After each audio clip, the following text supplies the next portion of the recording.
Hail, hail, the Celtic Star here, and what the hell do we care now, McBride? We've got 3 points in the back pocket, I was going to say on our back, but we've got it in the back pocket on the leaderboard, and the Hoops are back, 4-2 win at the weekend. How you doing? I'm gutted we're late as usual, as Michael Ross says. We're 30 seconds late, so that's the whole thing snookered. That's it. Game's a bogey. Yeah, feeling good. Obviously, other results went in our favour as well, but good attacking performance and 3 points in the bag, 3 points clear of the main rivals. So played some good football. Brilliant. Straight away, the gap is there for all to see again, and let's see how big it gets over the next 3 games because we've got them on match day 4, so the pressure cooker is like on already, isn't it?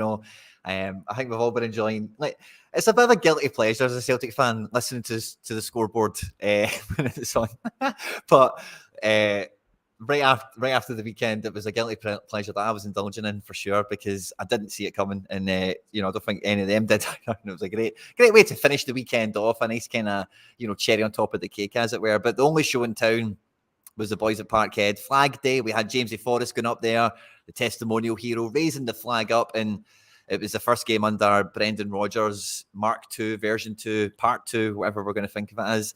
And, just, I guess, to get us rolling with the punches, McBride, straight off the bat. I can't really contain myself because we've been waiting for the football to come back for so long, but as it's titled there, we've got Turnbull with the rocket. It was the big news at the weekend, obviously, that Hatate was dropped and Turnbull came in. And I don't know if you're trying to send me smoke signals here with this camera work or if the camera is frozen on you. It has frozen again. It's just, I don't know why it does it, honestly. I'm just trying to get it fixed. And hopefully it'll fix itself. The setting. Hi, that's cool. But that was definitely the big story of the weekend. And, there's lots of stuff we're going to get into in the stream and in the video today. We're on the cusp of signing somebody else. As mentioned in the title, Starfelt is out. He's leaving Celtic for Celta. And, there's tons of other stuff going on in between, from the performance, the analysis, and we're forever, McBride, getting new information through the Twitter sphere on Celtic's plans, Celtic's movements, and what is there or what isn't there, exactly. So there'll be plenty for us to get stuck into today, buddy. But probably the best thing for us to kind of get it going, just to, because again it's Tuesday. Everyone's probably had their shot at talking about the weekend, I guess, and they're probably by it at this point. But the weekend itself, mate, we had a rare old time. We watched the game in here. We had a few cans. We were trying to watch some teams go for it, and it was a great weekend, wasn't it?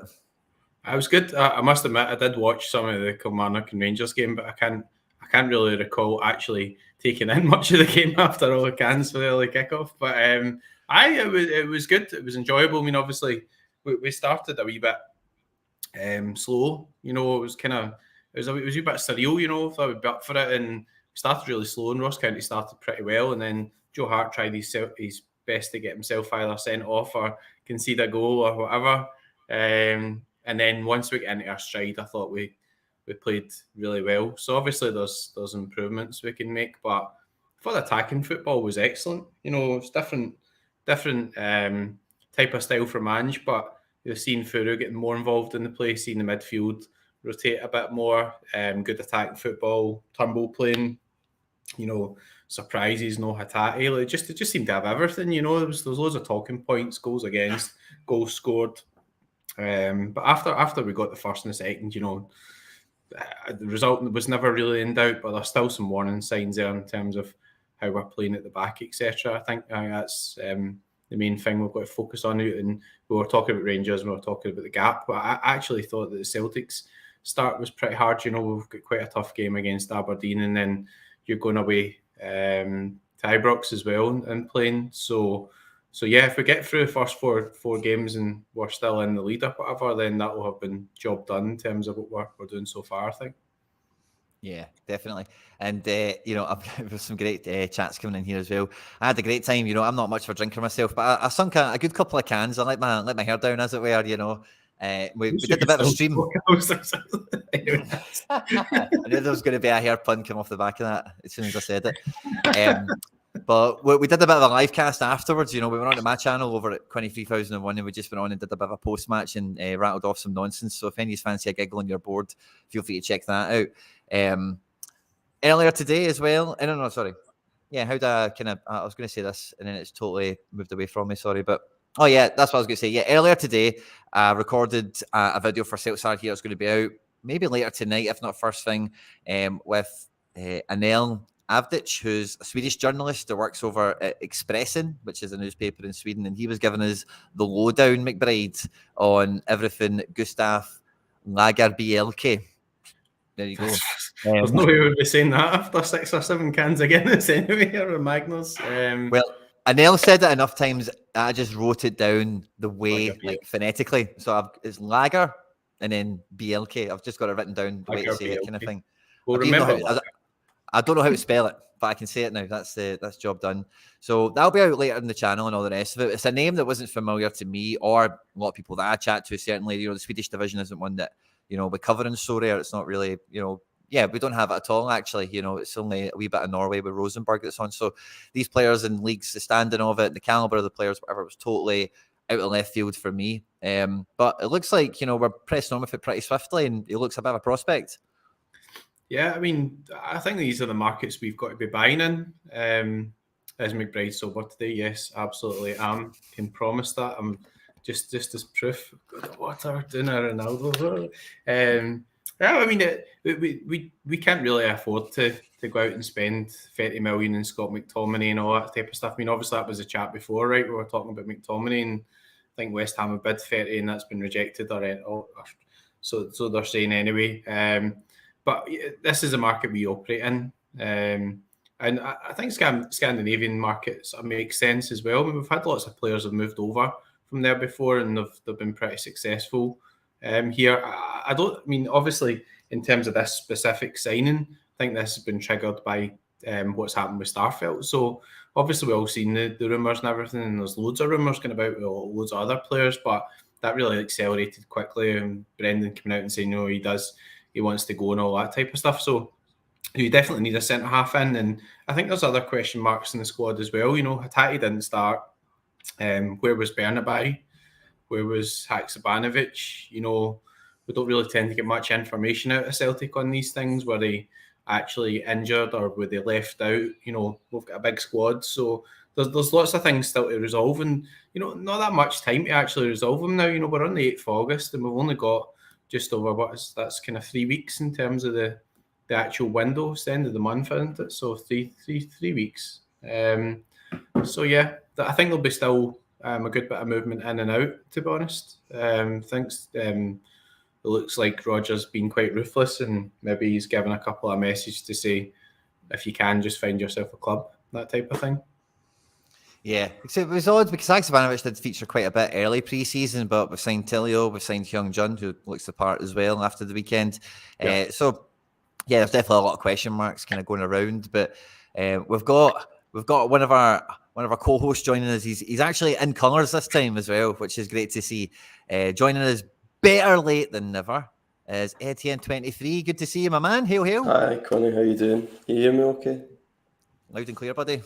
Nico Ross was sacking us for being 1 minute late, so you are definitely sacked. I honestly don't know. I was sitting waiting in the wee Twitter thing. I'm going to blame Elon Musk because it literally didn't send the message you sent at 5:54.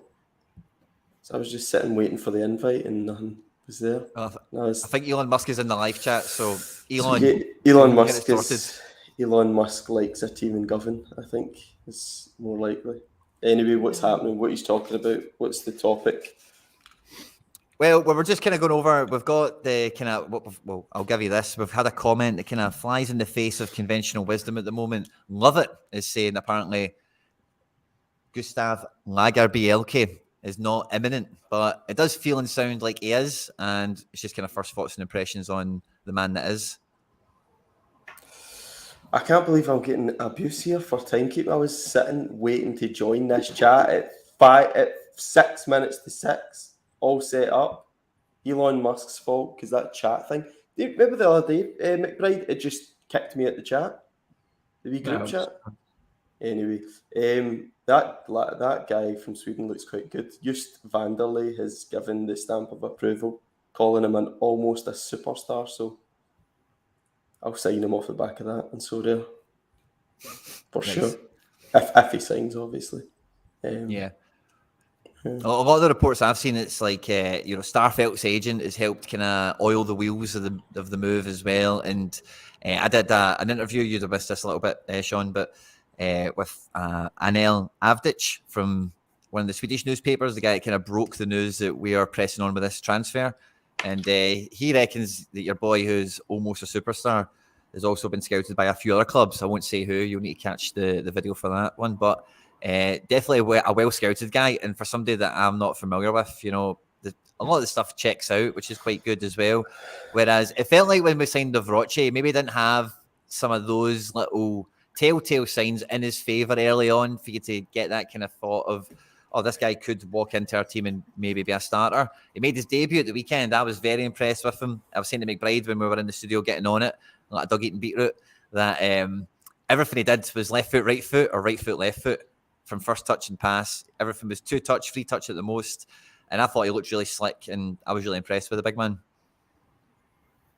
Yeah, I was just a bit depressed during that first 20-30 minutes because, Hatate not playing was pretty much my SO5 over, and then who else didn't play? Iwata and Hatate. Yeah, that was pretty gutting. So I wasn't really focused in the first 30 minutes. I was in a bit of a huff. Due to my game week being over, but I know you guys have got way more cards than me, so you probably had a lot of different risks spread out. But it looks all right. It's hard to kind of judge, isn't it? Because we know that the major task is going to be scaling up into the Champions League, which is just going to be a completely different game. But Ross County were actually very, very good in that opening part of the match, and I think Malky Mackay said something like, if Celtic were playing in Europe, that would have been an easy 2-0 down, opening 10-15 minutes. But no, Rocky looks okay. It's hard to judge. It's really hard to judge. I mean, he wasn't very good in the air. I think he won 2 out of 8 aerial duels. Usually that is a kind of hysterical reaction when someone's not that dominant in the air, but he was playing against that big guy, White, up front, who's pretty monstrous, isn't he? So, it looked fine, Quinny, but it's really, really hard to judge because it's Ross County, isn't it? Yeah, 3 effective clearances we've got for the big man. His score picked up really quickly. He was involved in a lot in the first half. He was getting on the ball lots. His duels, he entered into 10. He lost 6 of them, so we don't like to see that. He's picked up 2 interceptions, which is lovely. 89 accurate passes. Now, we've seen Celtic defenders rack up pass counts, 80 plus, even 100 plus a few times last season. And I think this season, it very much looks like Navroche would be the 100 pass defender in the team, because it looked like everything was getting put to him from Joe Hart, from Vickers, and anyone kind of around him, Yeah, but there wasn't. I mean, how many in the final third was there? Didn't Actually, feel in like the that final many. third. Yeah, because that's where you can really start racking up. I mean, that's where Carter Vickers was racking 10. up some 10. So right. 17 long ones into the opposition, which is good. Yeah, that's a good one, isn't it? Yeah. Yeah, long passes. Yeah, he'll be a good card just to have if he's going to play. I think I like the sound of this Swedish guy though.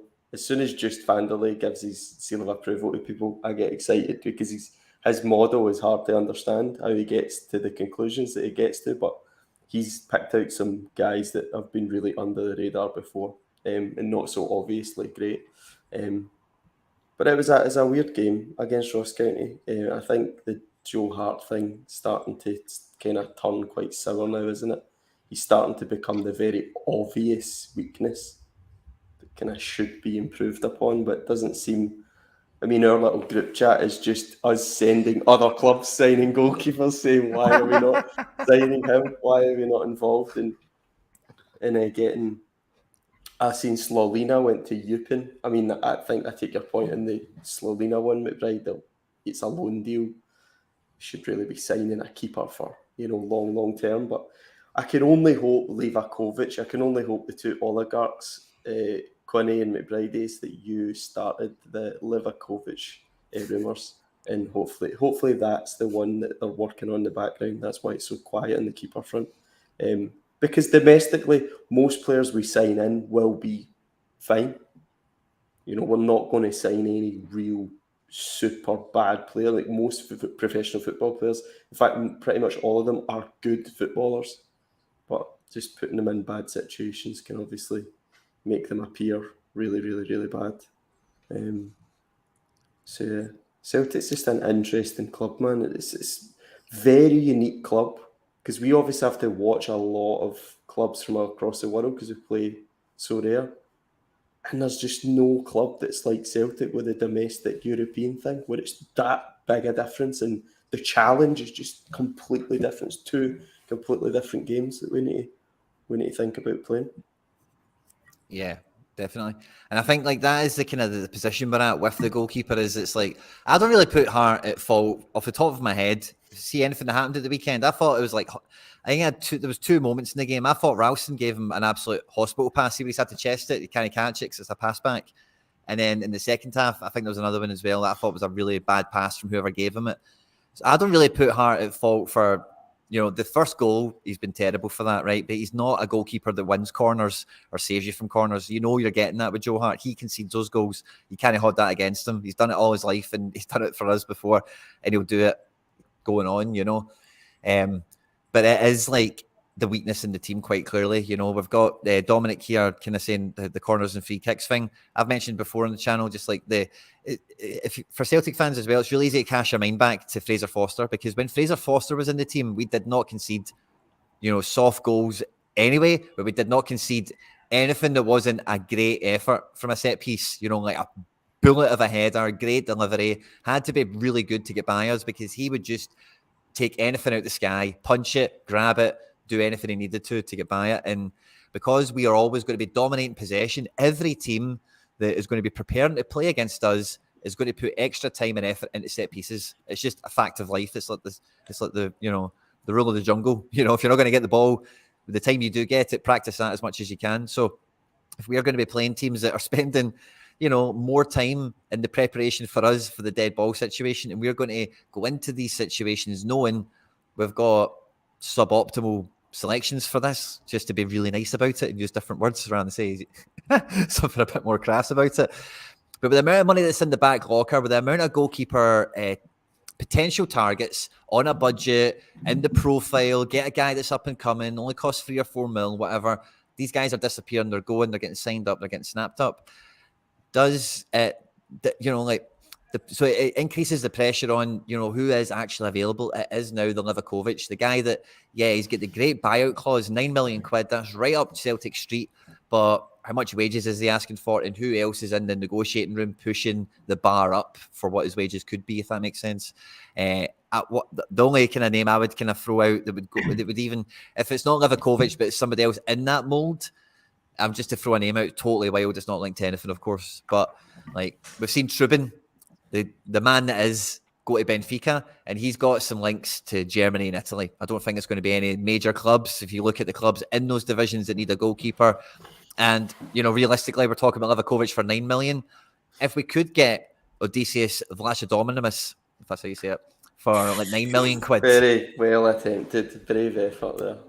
Brave effort, good attempt. If you don't know how brave I've been there, go and check his name out. But with Big Audie, would we go and spend 9 million on somebody like him? He's a guy that I think Benfica at one point were wanting rid of as well. So it's an interesting one. I actually think he's not a bad goalkeeper, to be honest. I mean, he's only, I think, 25 or 26. But I mean, the problem with Joe Hart is that, you know, we're talking about these things and we're saying, all right, he's not very good when the ball comes back and he's not very good for corners. And when was the last time he made a fricking save as well? I mean, I think what Joe Hart needs to do is start nailing some of the basics. If the ball comes back, it's a hospital pass, put it into the stand or whatever. Don't just stop the messing about. And the problem is, I think that he's remember when Rab Douglas, right, when we were way back, if somebody crossed the ball in, whatever, with Rab Douglas, you know, you knew that your heart was in your mouth, the ball came across. But Rab Douglas was a good shot stopper. Somebody had a shot from him outside the box, you thought he was going to save it. I've no confidence that Joe Hart's going to save anything at the moment. And that's the problem with the fans. The reason the fans are on his back is because his clean sheet record and his record of saving stuff is absolutely terrible over 10, 15 games, not a couple of games, odd mistake. He's been crap for ages. So if his performances pick up and he starts keeping clean sheets, people will give him cut him a bit of slack and stuff. But people are right to be thinking, how can this guy be not like, how can he be doing so badly playing for a team like Celtic? And what is the problem? Is the problem the overall defences, or is the problem that we've got somebody in goals that can't catch the ball? It's like Gaza saying Butterfingers. What you do, honestly, even people outside Celtic call them things like Butterfingers and all that type of stuff. So maybe it just is a bit of a bad spell. But I mean, it's not good enough, and you would have no confidence if you were playing a European game next Wednesday night or whatever, and you were playing against a good team. You'd be thinking just now, we'll be lucky not to concede 2 or 3 goals here, because we've just conceded 2 goals against Ross County at home. So we need to tidy that up. I think we need to move on at some point. He's out of contract next year, so I mean, it's going to have to resolve itself at some point. He's not. Yeah, I think it would be wise for Celtic's next goalkeeper to be someone that has a lot of prevented goals, which is a really good metric for just figuring out who's a good shot stopper and who's not. And a guy you've mentioned before, Quinny, Nick Olish of Sparta Rotterdam. He's got a very high prevent, or is it McBride's guy? 12.63 prevented goals last season. But the problem with that one is that by playing for Sparta Rotterdam, you face a lot of shots, because Sparta Rotterdam aren't a particularly strong team. Even though they did well last season, they're not a particularly strong team in comparison to Celtic and Celtic circumstances. But I think the next goalkeeper has to be someone like Nick Olish. We know what happened with Barkas. Barkas was Greece's number 1 when we signed him. I think people forget that. We signed Greece's number 1. Odeus is Greece's number 1. So it's just like, I don't know. I think the keeper has to be a very specific kind of goal. He has to be a shot stopper. He has to be a Boric or a Fraser Foster. Those are the goalkeepers that give people confidence in Celtic Park. And although I would prefer it if we weren't so pegged or so tied to that, and could maybe appreciate that goalkeepers need to do other things now and need to kind of get involved in build-up play and etc., etc.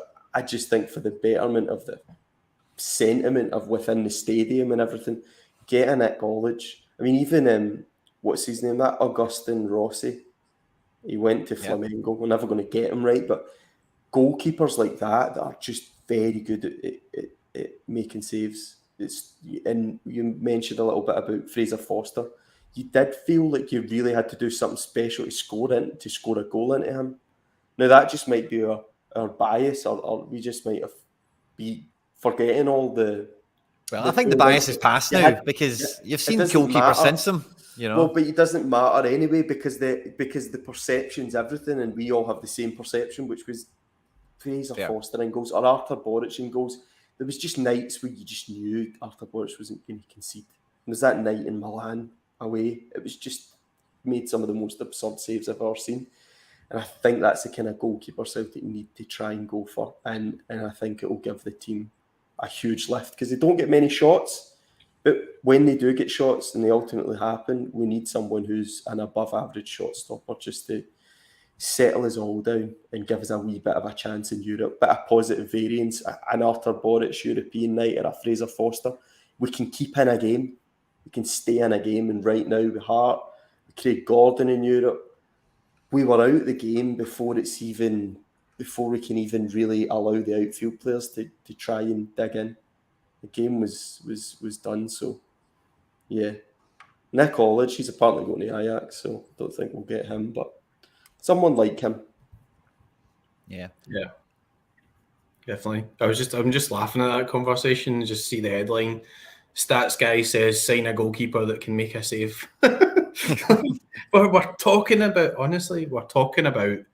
signing a goalkeeper. I know, but I think it's funny. Like, bonkers that we're having We to are talk. talking about saying it, but there are ways to measure what goalkeepers are good at and what goalkeepers aren't good at, just through objectively what has happened in thousands of minutes of football.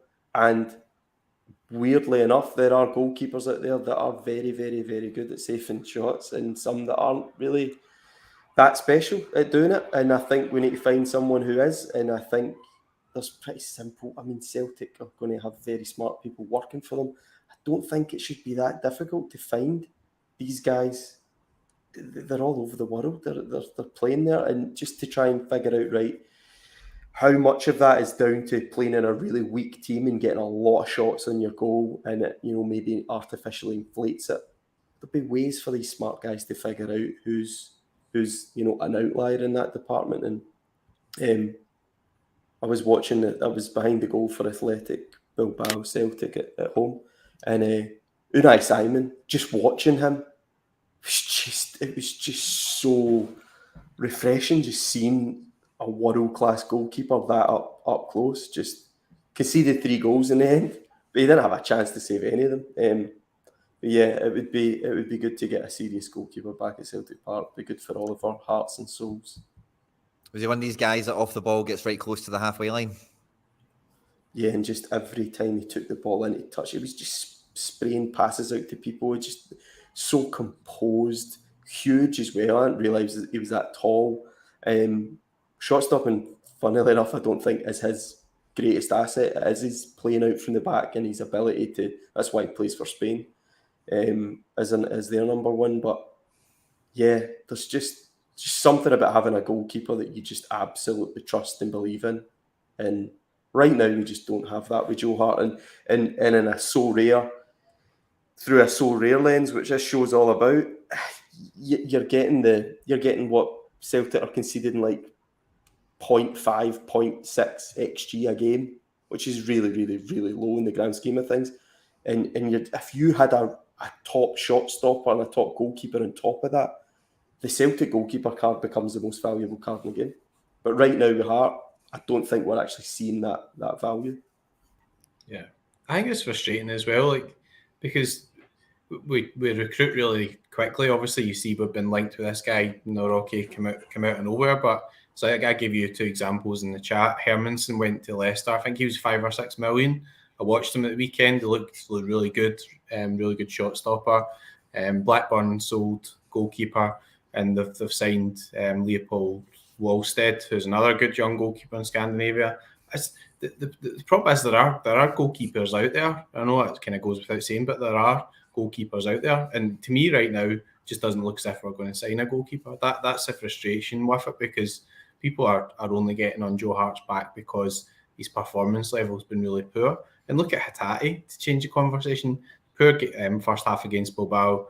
In the next minute, David Turnbull's playing, which might have been sort of tactical or whatever. We were going a bit gung ho and everything at home, but Hart just plays every week and doesn't really appear as if there's anybody there to even put him under pressure to play a bit better, because Siegrist, I think, is our number 2. He's not even in the bench. Bain's just well, he's a terrible goalkeeper. So it's definitely a department where it's not just a case of the number 1. It's what if Hart, in his oldness, which is similar to me these days, actually picked up an injury or something as well, you'd be going, well, that's we need a goalkeeper in then. We would really be struggling. If something happened and he was out for a few months or something. So it's definitely an area I think we need to address in the window, but whether we do or not. It was something we were talking about privately. For years and years, the excuse that Celtic would give, or the custodians that Celtic would give for not spending reasonable amounts of money on strengthening certain positions, was that there was an uncertainty about Champions League revenue. I find it strange the last 2 years we've had the certainty of the Champions League revenue, and the operation still operates in the same way. It still just seems to not address really glaring key areas that need to be improved. And I just think that is ultimately what you get with that group of people. And people say, those positions have changed. It's just the son of him or the son of It's not new, fresh, guys that are coming in. It's the Palov, it's the, and it's. I think there's just a lack of understanding with how to assemble a team for the true long term. I'm talking the true long term. Like Ajax just lose a guy replaced because it's all done. All the work has just been done for a long time before that. And I do just feel that Celtic are just still very reactive. Everything feels a wee bit like they're just having to react, and they've not really got all the steps in place as to if he goes, we replace him with him. So I definitely think that the only saving grace here is if Livakovic they've done a good job in that, and they've negotiated that, and they've pinched him off of Fenerbahce, because he has to play these next 2 games against in Greece, I think, in Athens, AEK. They've got it that he needs to play these 2 games apparently, and then he can leave. So they want to qualify for the Champions League and then cash in. Yeah, and similar to what we tried to do with Fraser Forster a few minutes ago. By the way, I'll apologise to you, McBride. I was laughing when you were saying a couple of months ago about Sutalo, and I was laughing, going, "Look, Celtic will not be in the running to sign Sutalo." And then I see the fees that are getting kicked about, the fees that people are paying for Sutalo, and you just think, why aren't we in that conversation? We actually don't have any excuse. The Trubin situation, why are we not in the Trubin conversation? For the benefit of everyone listening, what was the fee? For Trubin? No, 10 million. Sutalo. Was it not 10 million euros? 12? I don't know. I was just asking. I think it was like 10, something quite reasonable. Now, I'm not suggesting Celtic deviate off their model and do stupid things. If it's but it wasn't like 20, 30 mil. It wasn't crazy, exactly. And the same with Trubin's a truly outstanding goalkeeper. He's going to be one of the best goalkeepers we've seen in a long time. 10 million euros to Benfica. You're just like, why were we not in that conversation last year or the year before? Nikola Kavlina at Lokomotiv Zagreb. We need to be in that conversation. That guy's an absolute superstar. He's a star and he's only about 20, 21. Probably ends up going back to Dinamo Zagreb, but why are we not in the conversation for these players? We could have had Mickey van de Ven, Mbuyamba's there. So many players we could get involved in, and just so much potential. And I think, when it comes to Sutalo, we could have Livakovic and Sutalo. They would have been expensive cards and so there. That would have been nice. But and some resale in them as well, though. I mean, the other thing that got me with Starfelt as well was, people were talking about 4 or 5 million. There was this big argument about how he should be worth more than 4 or 5 million. I'm thinking the Celtic fans have completely decried this guy for being bad on the ball, and he's going to Spain, and he's 28, and he said he wants to leave. We're not exactly in a position to say that here's this young up and coming guy who got loads of potential or resale value or whatever. I mean, 4 or 5 million is kind of his market value, but as you were saying, these guys have actually went for fees that aren't completely bonkers, and with Trubin, there's no excuse for that. We've played against Shakhtar several times as well, so if you've got a department looking for up and coming players or whatever, you should surely have noticed him. I mean, stick out like a sore thumb. And by the way, see, even if we could just know that Celtic approached Trubin said he's not interested in coming to play in the SPFL Premiership, fine, but we just have no transparency on anything that ever happens at Celtic. It's just a complete mystery until it happens. And I think when you look around Europe with some other clubs, the transparency is insane. Fenerbahce just came out the other day with a big statement just saying, we approached Tete, we tried to make a deal, it was against our better interest to do the deal, we will not be signing Tete. I'm just like, wow, imagine just having that clear communication, then you can get an understanding of what the club is trying to do. And when it doesn't work out, let us know what you tried to do, because then we can get an idea, a sense of what the vision is, and we can get behind it instead of just kind of reacting to either a player that we were linked with going to another club, or just signing these guys out of the blue. And then we need to check with Joost Vanderlei if he's a superstar or not. So it'd be nice to see a bit more transparency in the signings. And your point in Starfelt's completely right. I think the fee's pretty normal for the age he's at and period he's at in his career. You know, I don't think we're going to be getting the crazy fees people were kind of demanding. I don't think we need transparency, but when we've got ITK in the know, Twitter accounts that can just come and tell us what's going on. You know, true, Quinn, we had Scott Burns earlier. That was the kind of little Twitter revelation that was popping in the chat earlier. Say that unless one of the three keepers signs leaves, we're not going to be signing a goalkeeper in this window. And that just brings us back to reality with Michael Ross and a few other comments. I've seen Frank in here as well with it, and a few others. That we're probably not going to sign a goalkeeper this window. It's probably not even on the agenda. They're probably thinking about doing it in January or next summer because they're just decided that Hart's the guy for this year. We've paid his, we're on for paying his wages and we're going to get every minute out of it we can because that's maybe the Celtic way. Yeah, don't worry, all that leadership and all that intangible qualities will come through when, I don't know, Lewandowski's smashing in a hat-trick. It's just fine, whatever. If that's the way it is, then so be it. And I'll wish Joe Hart every bit of possible luck. I'll draw a pentagram before and summon a demon to help him get through some of these games.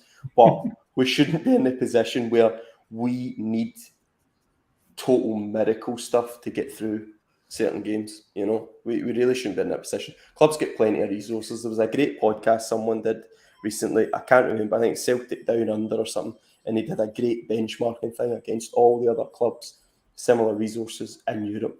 And we are underperforming massively. And it's about time we, as a fan base, collectively went to the people that are in charge and says, we need to do better in the European stage. You guys aren't doing your jobs properly. Can we sort it out? You know, and can we get back to that being a serious team in Europe? And we can definitely do it. We're Celtic Football Club. Get plenty of money, plenty of resource, plenty of passion. It's the most obsessed fan base of all time. And there's people sitting listening to us three talking about this. It just sums up how obsessed the fan base is with just talking about this club. So, yeah, from a Sorare perspective, though, the Joe Hart thing is disappointing because that would have been a really fun opportunity on Sorare to get the next Celtic keeper. Because that next Celtic keeper, if it is a Livakovic or someone that good, he's the most valuable goalkeeper on the site. Yeah. You were saying about transparency as well. Like, we don't really get much news in anything. Like, you know, is Abada injured? What was the score with Haksabanovic at the weekend in Bernabeu? You know, obviously Rodgers did come out and say, right, Starfelt's going, but we don't get any information on like player availability and stuff like that as well. We're scrambling for press conferences at 3:30 and everything on a Friday to see if there's some sort of wee mention as a hint that somebody's going to play and stuff like that. So definitely think some of the communication with the fans, you know, could actually be improved. And like you said, obviously about the general strategy and how you're doing things. The problem as well is we've got guys like Ajeti, we've got guys like you had to let Barkas go on a free and then end up signing for the same club he was at. That guys was like McCarthy, just bizarre stuff on the wage bill. Aye. So we need to tidy up that type of stuff as well, and that's obviously a legacy from going and spending $4.5 million buying Ajeti. You know? The highlighted comment there, this is what I find interesting, because essentially the people who allow Celtic to operate and actually fund it are us, the fans.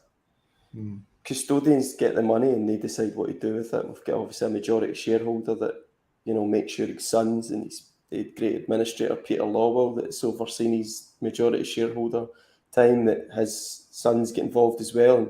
And everyone's sons are all involved in making decisions at Celtic. But it's not the fans' business to know what's going on at the club that we all plough money into.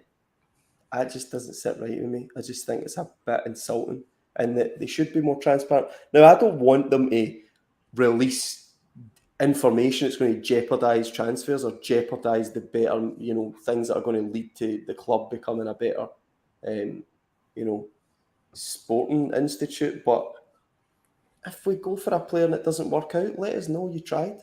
You know, if you know someone gets a bad injury, or not a bad injury, but just let us know about the players that are injured and just kind of give us a wee insight into what their vision is.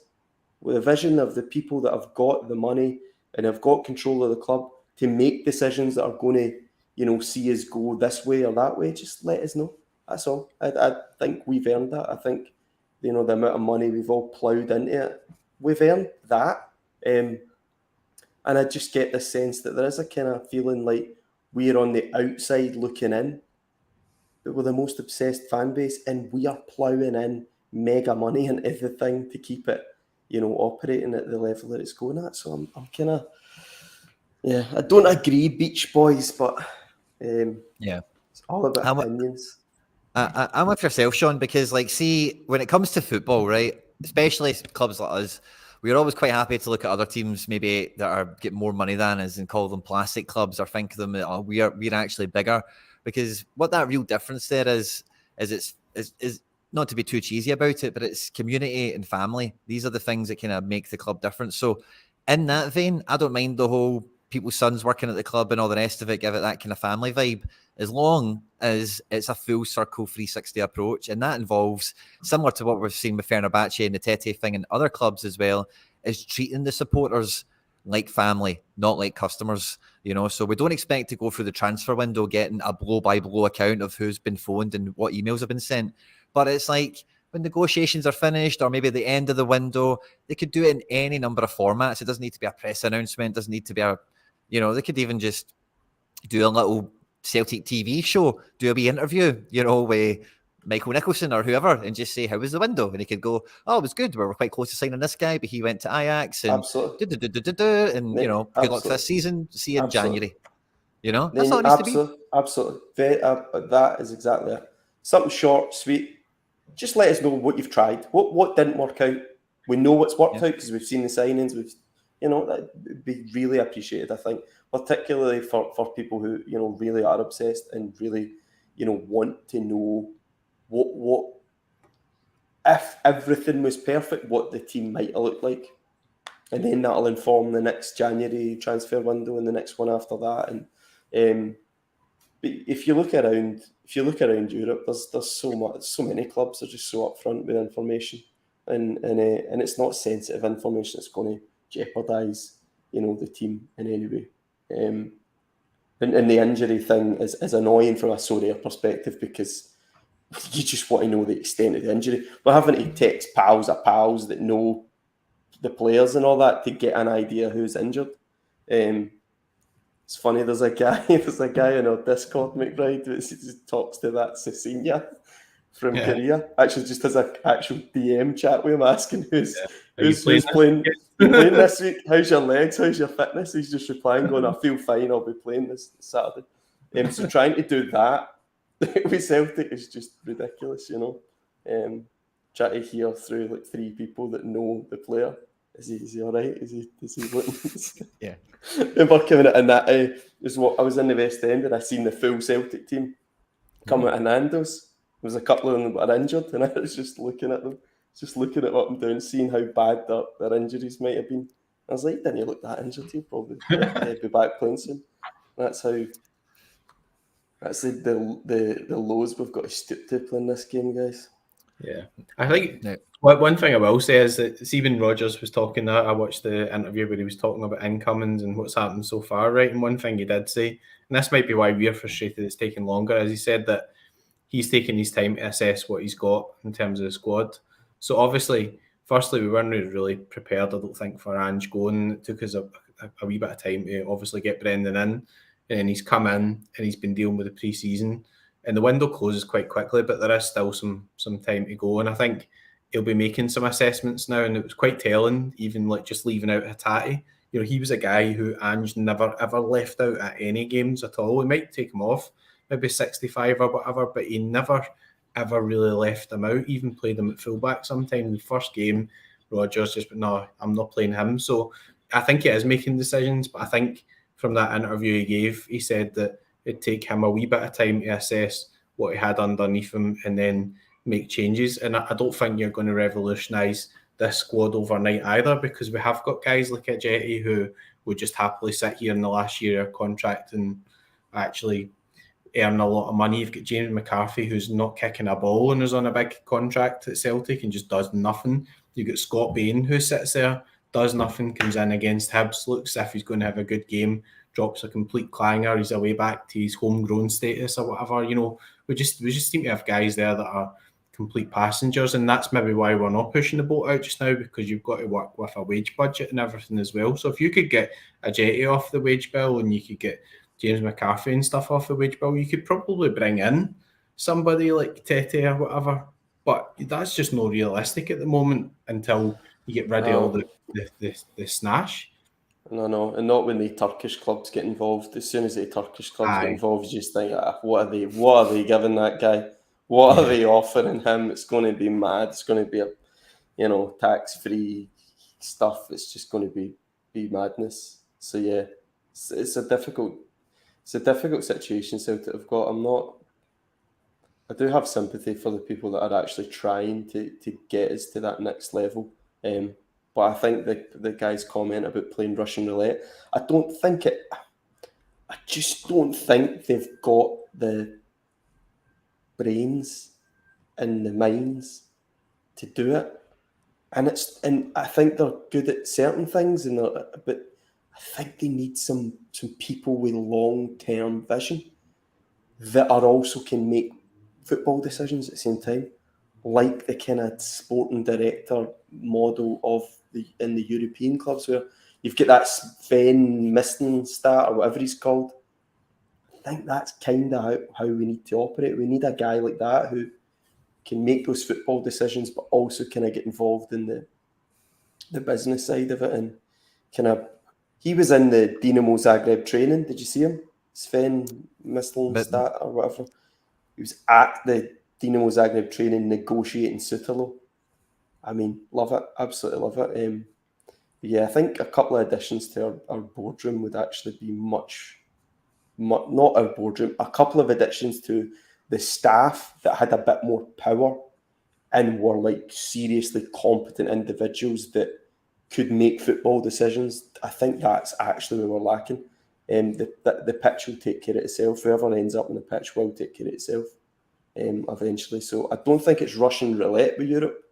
I just think these guys are very conservative and they have a monopoly and they control this thing, and there's not really any consequences for being incompetent or failing. We've seen the 10 in a row season, the disaster that happened there.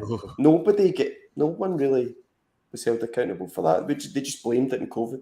So that it was a COVID season, no fans, that was it. And you're like, okay. So I don't think it's Russian roulette. I think it's just, I just think they don't know how to get up to speed and compete with the rest of the clubs that have got 30, 40 years of structures in place. People just move in, work in the structure, leave, next guy comes in. Just don't see that. I'd love to see it, but I don't really see it at Celtic. I've got to confess, I did a wee bit of mental preparation before the show today, and I thought about the stuff we were going to be talking about and thinking, I've got to believe that the people there, and you said it already, Etienne, I've got to believe there's people there that are genuinely trying. I don't think anyone works at Celtic and doesn't love it, doesn't really care, and doesn't, with the best will in the world, try their best at whatever it is they're doing. So then when you take one step back from that, I think, right, okay, well, if I'm there, and let's imagine I'm not, let's just imagine it is me, it's just a guy who's just doing his best and knocking on with it. Why wouldn't I do these things now? And the only kind of conclusion I could kind of get to, and we'll maybe kind of roll away from it, is that this is the last edition of this version of the Champions League we're getting this year. We've got a random lottery windfall from the Jota sale, I think, this summer. Yeah. And going forward, we spoke about the importance of the new format on this show 2 or 3 weeks ago. I think all of us were here for that one. So do they maybe just say, or are they of the opinion that the new Champions League format is really the game? And this, what's going on now, is a transitional season in that sense. It's burn into the coalface the squad you've got now, really acid test the crap out of it. What stands, what falls. Bank as much as you can now. Joe Hart walks away for a free next summer. Maybe 1 or 2 guys go for an hour wad of money, and then you rinse and repeat on top of the compound you've got from this summer into next summer. And then Rodgers can go easy peasy. I'm going to buy you, and I'm going to buy you. And he knows much better what he gets for the new future of European football as Celtic manager. That's all I could get to. Is that possible? That's what's happening? I just think it's frustrating that we're being told, and okay, maybe we can't afford guys at 12 and 15 million, but we've been told that we can sell somebody for 25 million. We can sell Kieran Tierney obviously for 25 million. We've sold Moussa Dembele for 23 million, and every signing we get in is 1 or 2 million. We can do better than that. I'm not even saying we should be overpaying for guys for the Premier League or whatever, but we should be spending more money on these guys who are obviously young talents, and not like, you know, the winger Han Hyun, he looks pretty good. Kwon, jury's out a wee bit, very early stages, all that type of stuff. We know we'll get guys that coming in like projects, but we should be buying guys who are exciting projects at £7 or £8 million, guys who we think are quite obvious are going to have resale value and stuff like that as well. And that's what Ajax and Salzburg and everything. You were saying, Sean, remember Salzburg, the manager there was linked to a move to Saudi. I was at 3 days before the season. They came out with a statement saying, we've just sacked him. That was amazing. That was actually amazing. He's not interested in our project. Buy, and they just get rid of him. And they regenerate young guys and everything. They buy young guys, and you look at the lineup and you say, I don't even, honestly, even Sorare, you don't know some of the players in the next minute. It's Karim Kanate that's scoring goals, or somebody who's been out, and they get them together and they buy good sort of young players, and they never spend loads of money, but they're not afraid to go and spend 5 million in Oscar Glock or whatever, you know. So I think we can. They're very selective when they spend more. When they push the boat out a little bit and they kind of go through the threshold of what their kind of models got, it's always a superstar. It's always somebody who's got elite potential. And Ajax do it, and I think I've mentioned it on this particular show before. Ajax do this when they have the final piece of the puzzle to fill.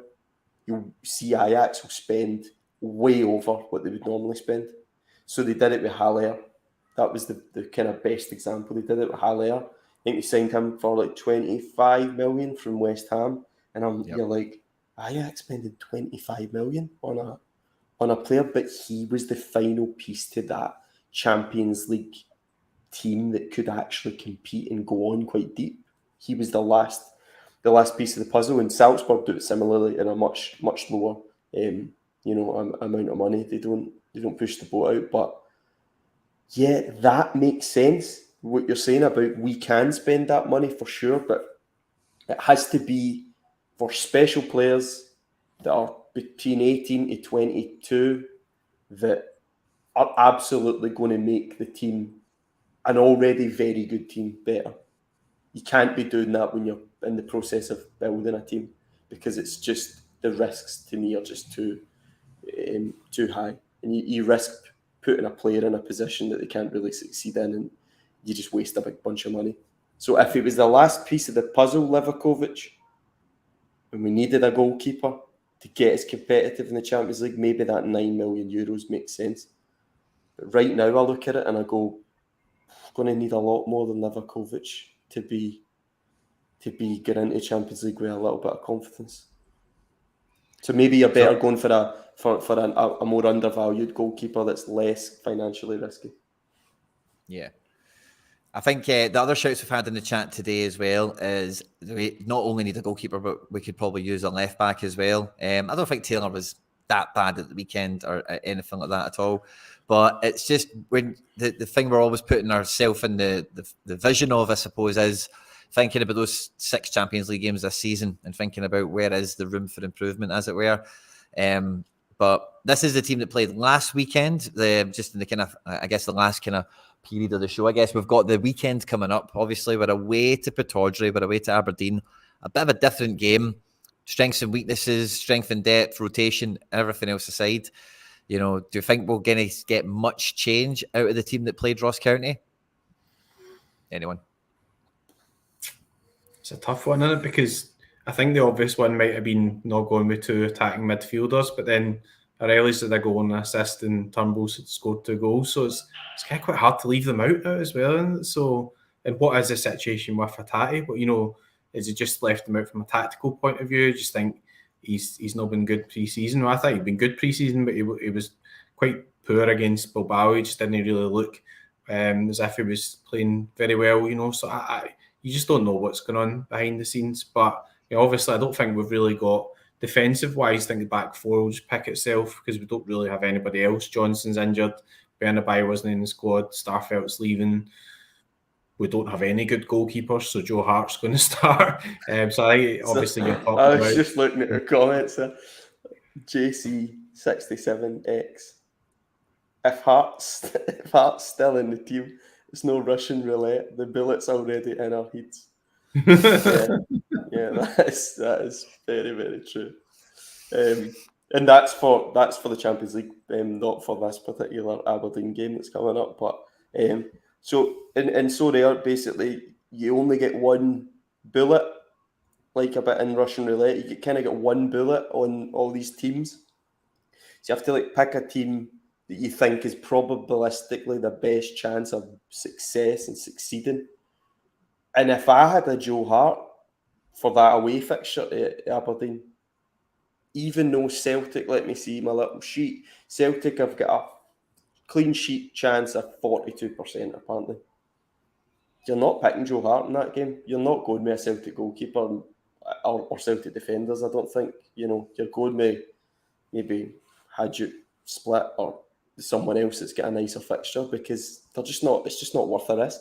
The attackers at Celtic, yeah, for sure, because you could score 2-3 goals at Pittodrie, but yeah, just from a Sorare perspective, that game at Pittodrie is an attacker game for Celtic. I think I would stay clear of the goalkeeper and defenders. Chuck them in the academy, see if they can win that Ethereum podium stuff. And the Pittodrie pitch is just, you never know what condition it's going to be in. Sometimes it's a bit bumpy. And the wind just blows the ball about and all that. That's the worst feeling ever. If you're playing Sorare and you've got players that you need to make lots of passes and there's the big swirling wind and seagulls and the pitch is a bit sticky, it's just like, oh no, there's no way for us to get any points here. This is done. At least it's not Kilmarnock and that daft turf thing. Oh, that's I mean, that's horrendous. I mean, it is horrendous. You're watching that going, you need to make decisions like that if you're playing Sorare because you're like, can you really amass a lot of points in that park with certain actions? Absolutely not. You just need to pick up a fixture with a bit of better condition in terms of the pitch and just everything. And the thing about Borges that was up the comment, Quinny, I mean, it's a good. Yeah. It's another. I mean, that Borges could be a superstar. Do you know what I mean? So, paying 17 million and for Ajax, I think they're selling Darami to Rem. I mean, so he'll go out for a big fee. They bring in that Borges guy. Everyone's a winner.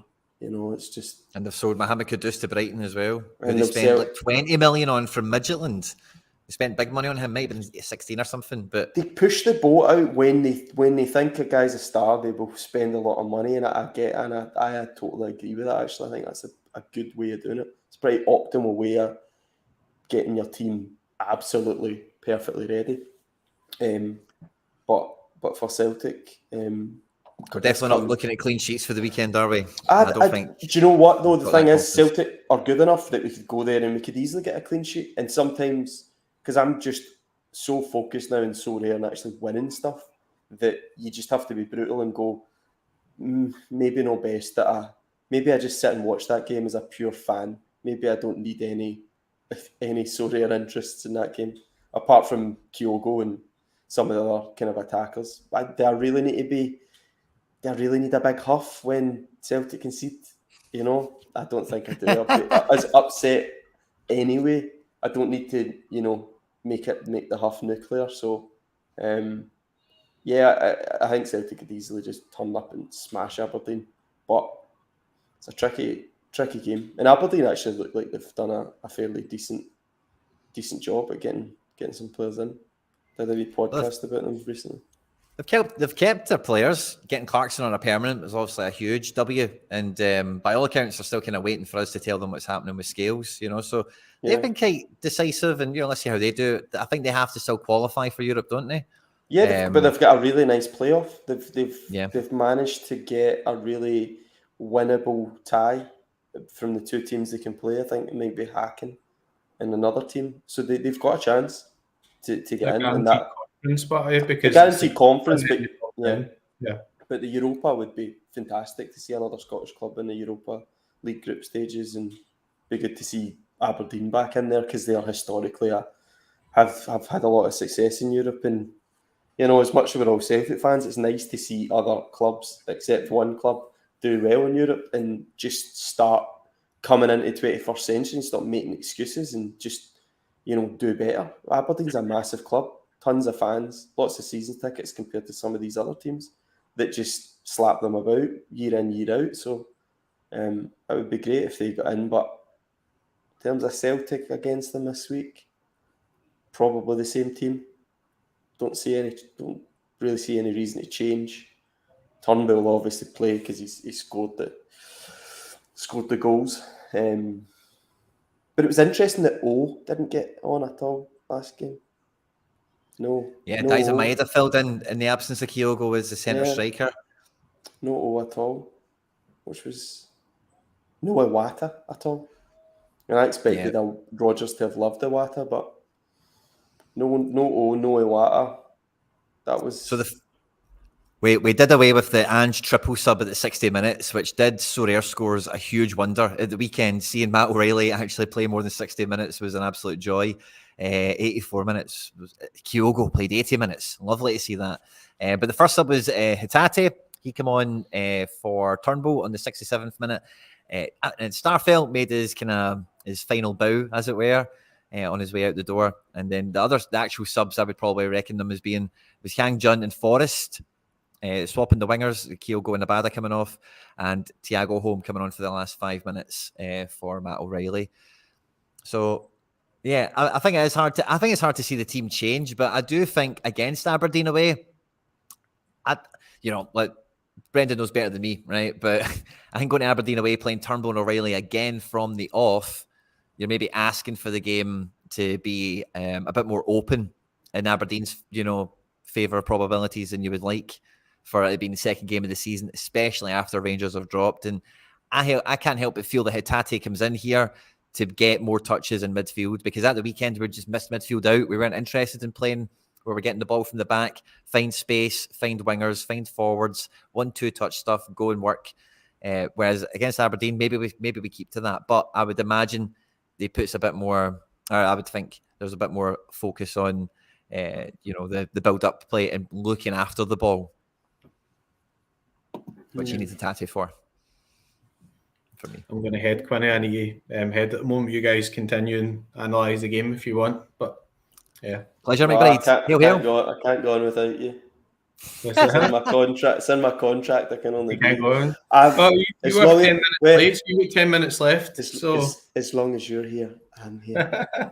McBride has walked in his ordinary clothes. Cheers, guys. We'll see you later on, guys. McBride, what a guy. Just me and you. I think McBride has got a problem that me and you don't have, Etienne. He has rewards to open, so I think that's what he's... Speak for yourself. Have you got something this week? I've got like €15 or something like that coming to my wallet. No, I just keep sticking all my teams in that academy thing because you get a fiver really easily. So I'm just racking up the fivers. Nice. And hoping one day to actually win something half decent. But I had a good game week maybe 3 or 4 weeks ago. I won a pretty good card. I won quite a decent haul of stuff.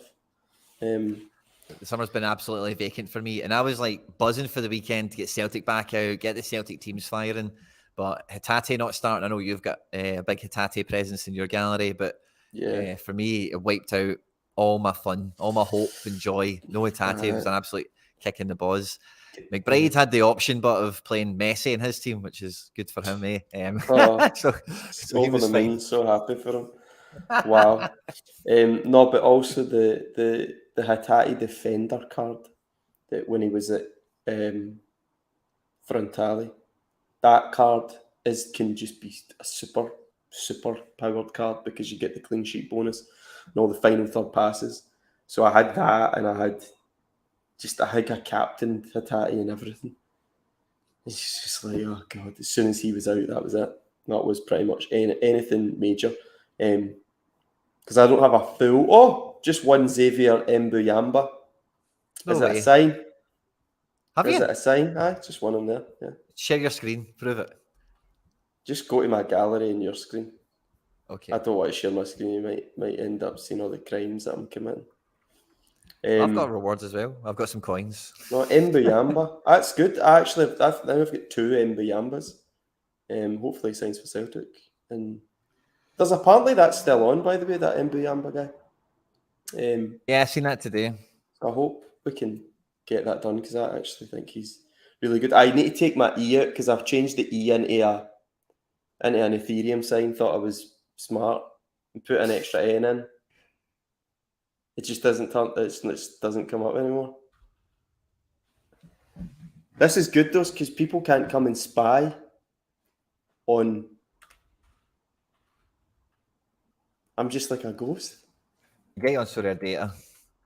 See, so that's a good thing if you want, because people were going to my page, by the way, and clearly signing people that I was signing before I would put out one of the podcasts. So I thought I'll put an Ethereum sign in. There's no way they'll find me. I've just disappeared. Oh, it's I'm a that ghost. Ethereum sign again. You need to download the Ethereum sign. But yeah, nice wee Mbuyamba. He's a good player. If we got Xavier Mbuyamba in, I'd be happy with that. Well, yeah, he's well profiled as well. I'm a ghost, Quinny. Now people can't see who I'm signing. They can't be clever and get ahead and get smart. But yeah, that's funny. I can't change it for another 2 months either. The Ethereum sign. It was not fun for me at the weekend. Yeah, changing your names. I've not ever done it, but McBride had that pain with himself. I'm going to have to change it back. Is that all for you? Just a couple of coins, mate. I get kicked out all the places.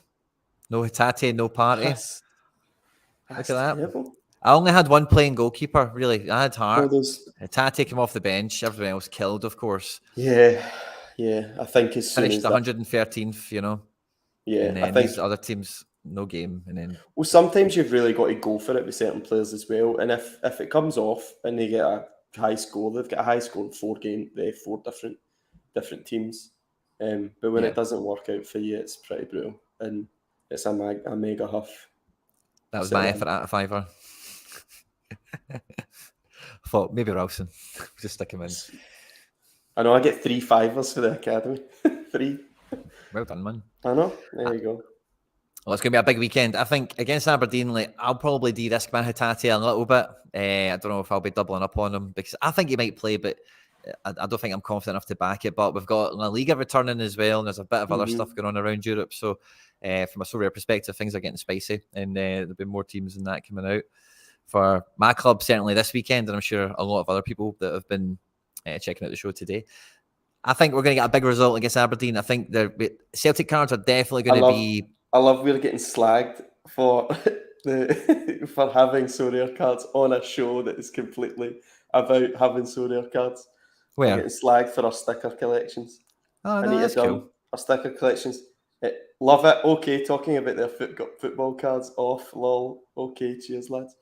It's funny. It's quite a childish thing to do, but do you know what? We're seeking yield and we're getting yield, aren't we, Quinny? And we're going to take over. Hopefully we can amass enough capital that we can take over the boardroom. That's it. Start actually making signings. Little by little.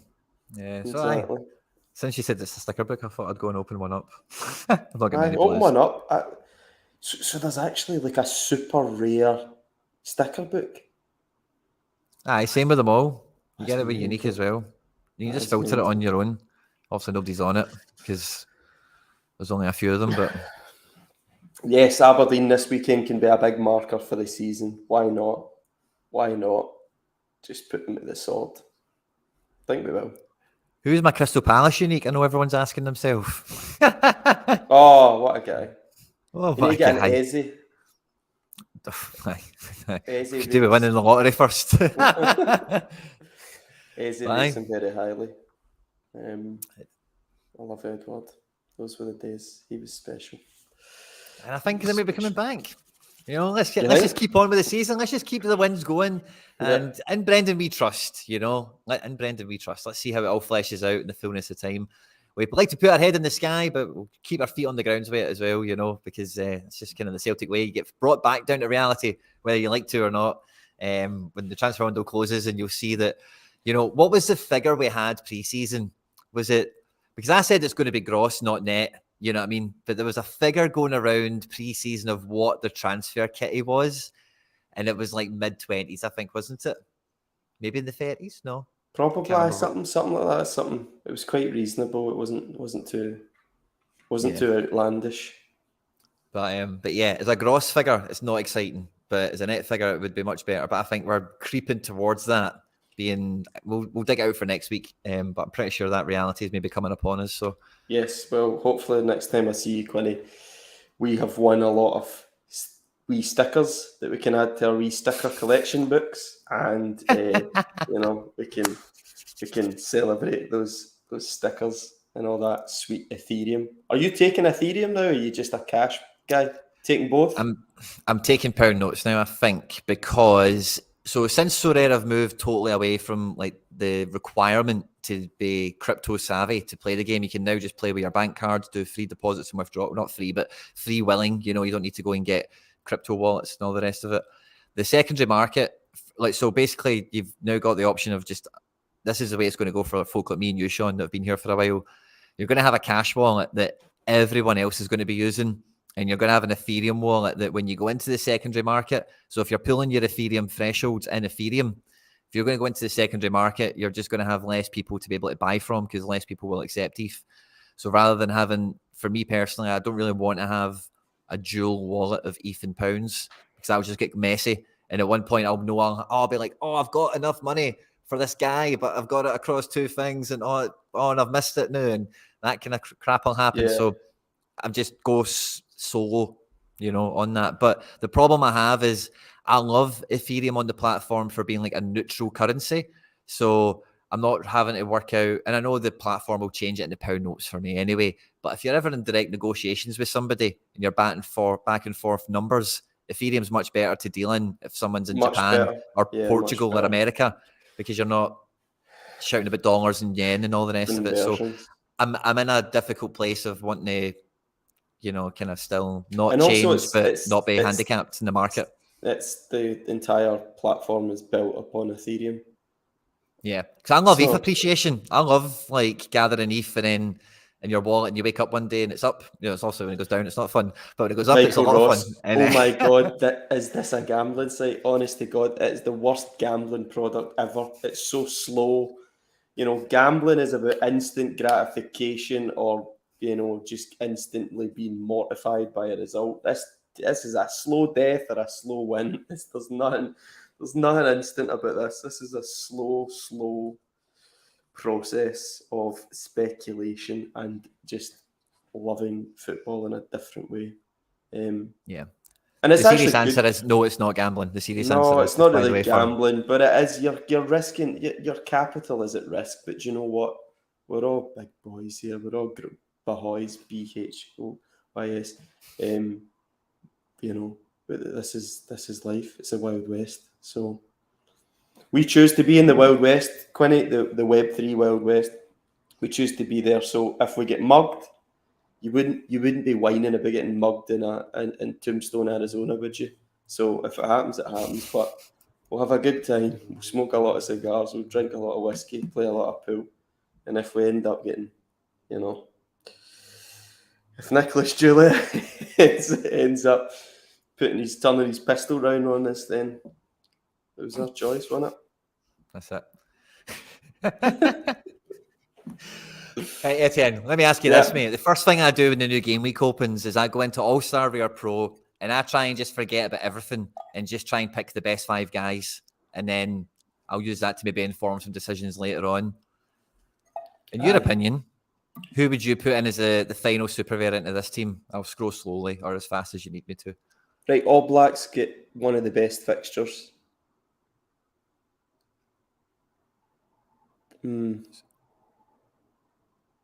Zoom up a wee bit. Go back up again. Go back up. Who's Larson playing against?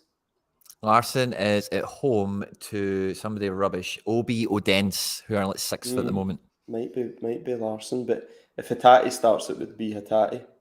Yeah, I like Matthew. He's got a good fixture. Matthew's got a nice fixture. Yeah, he does. I love a wee bit of Pablo. Yeah, no, he's got a good fixture.